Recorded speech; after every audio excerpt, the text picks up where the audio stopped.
প্রিয় শিক্ষার্থীরা, উচ্চ মাধ্যমিকের তৃতীয় সেমিস্টারের এডুকেশনের প্রশ্নের সঠিক উত্তরগুলো তোমরা একটু দেখে নাও। প্রথমে রয়েছে দেখো, অপারেশন ব্ল্যাকবোর্ড কার সাথে সম্পর্কযুক্ত বা সংযুক্ত? উত্তর হবে অপশান বি, প্রাথমিক শিক্ষা। দ্বিতীয় প্রশ্ন রয়েছে দেখো, শিক্ষা কমিশন 1964 থেকে 66 প্রস্তাবিত শিক্ষা কাঠামোটি হলো? উত্তর হবে অপশান বি, 10+2+3। তারপরে প্রশ্ন রয়েছে দেখো, কোন কমিশন বহুমুখী বিদ্যালয় প্রতিষ্ঠার সুপারিশ করেছিল? উত্তর হবে অপশান বি, মুদালিও কমিশন। তারপরে প্রশ্ন, স্বাধীন ভারতের প্রথম শিক্ষা কমিশন হলো? উত্তর অপশান সি, রাধাকৃষ্ণন কমিশন। তারপরে রয়েছে দেখো, ত্রিভাষা সূত্রের কথা প্রথম কোন কমিশন উল্লেখ করেছিল? উত্তর হবে কোঠারি কমিশন।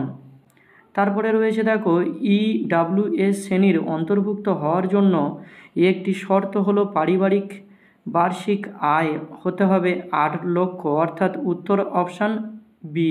তারপরের প্রশ্ন রয়েছে দেখো, নিচের স্তম্ভ দুটি মিলিয়ে সঠিক বিকল্পটি বেছে নাও। উত্তর হবে অপশান সি।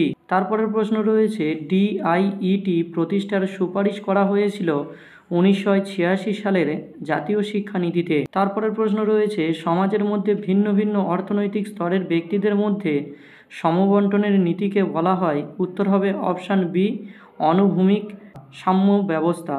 যদি এখানে কোনো রকম উত্তরের ডাউট থাকে অবশ্যই কমেন্ট করে বলো, তার উত্তর আমি পরে বলে দেব, কারণ এখন হুড়োতাড়া করে তো উত্তর বলা হচ্ছে। তারপরের প্রশ্ন রয়েছে, 2020 সালের জাতীয় শিক্ষানীতির সুপারিশ অনুসারে শিক্ষার সংশোধিত কাঠামোটি?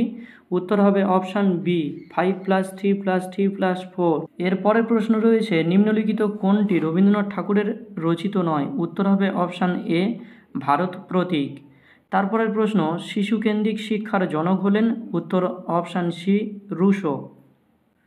তারপরের প্রশ্ন রয়েছে, education is the manifestation of perfection already in man. উত্তর হবে অপশান সি, বিবেকানন্দ। তারপরের প্রশ্ন রয়েছে, মাতৃভাষাই মাতৃদুগ্ধ একথা বলেছেন? অপশান ডি, রবীন্দ্রনাথ ঠাকুর। নই তালিম শিক্ষার প্রবর্তন করেন? উত্তর অপশান এ, মহাত্মা গান্ধী। তারপরের প্রশ্ন, স্তম্ভ মিলানো রয়েছে? উত্তর হবে অপশান বি। তারপরে প্রশ্ন রয়েছে, বিশ্বভারতী প্রতিষ্ঠিত হয় 1921 সালে। ল্যাবরেটরি স্কুল প্রতিষ্ঠা করেন? উত্তর অপশান ডি, জন ডিউই। 19 নম্বর দাগের প্রশ্নের উত্তর হবে অপশান সি, জন ডিউই। 20 নম্বর দাগের প্রশ্ন, নেতিবাচক শিক্ষার কথা বলেছিলেন? উত্তর হবে অপশান বি, রুশো। তারপরের প্রশ্ন, ভারতের প্রথম মূক ও বধির শিশুদের জন্য বিদ্যালয় কোথায় চালু হয়? উত্তর অপশান সি। পরের প্রশ্ন, শিখন অক্ষমতা শব্দটির জনক হলেন? উত্তর অপশান সি, স্যামুয়েল কার্ক। লেখার ক্ষেত্রে স্টাইলাসের সাহায্য নেন? উত্তর অপশান বি, দৃষ্টিহীন শিশুরা। সম্পূর্ণ বধির শিশুরা কত ডেসিবেলের বেশি শব্দ শুনতে পারে না? উত্তর হবে 60। তারপরের প্রশ্ন, CWSN এর পূর্ণ রূপ হলো? উত্তর হবে option B, children with special needs. তারপরের প্রশ্ন, নিচের কোনটি অটিজম এর বৈশিষ্ট্য নয়? উত্তর হবে অপশান বি, পুনরাবৃত্তিমূলক আচরণ। তারপরের প্রশ্ন, নিম্নলিখিত কোন বিষয়টি অন্তর্ভুক্তিমূলক শিক্ষার মূল নীতির মধ্যে পড়ে না? উত্তর হবে অপশান সি, শিক্ষার্থীদের দক্ষতার উপর ভিত্তি করে তাদের পৃথক করা উচিত। তারপরের প্রশ্ন রয়েছে, স্তম্ভ দুটি মিলিয়ে সঠিক বিকল্পটি বেছে নাও। উত্তর হবে অপশান বি। তারপরের প্রশ্ন, অক্টেভ ব্র্যান্ড যন্ত্রের সাহায্যে কি পরিমাপ করা হয়? উত্তর অপশান বি, বধিরতা। পরের প্রশ্ন, নিম্নলিখিত কোন বিষয়টি দৃষ্টিহীনদের শিক্ষার ক্ষেত্রে প্রয়োজনীয় নয়? উত্তর হবে অপশান ডি, ছোট অক্ষরের বই। পরের প্রশ্ন, ডেলর্স কমিশনের প্রতিবেদনটির নাম হলো? উত্তর অপশান বি, শিখন একটি অন্তর্নিহিত সম্পদ। পরের প্রশ্ন, কোন আন্তর্জাতিক সম্মেলনে এডুকেশন ফর অল কর্মসূচিটি গৃহীত হয়েছিল? উত্তর অপশান সি, জমতিয়েন, থাইল্যান্ড। পরের প্রশ্ন, ইউইই এর পূর্ণ রূপ কি? উত্তর হবে অপশান বি। পরের প্রশ্ন, ডেলর্স কমিশন গঠিত হয়েছিল?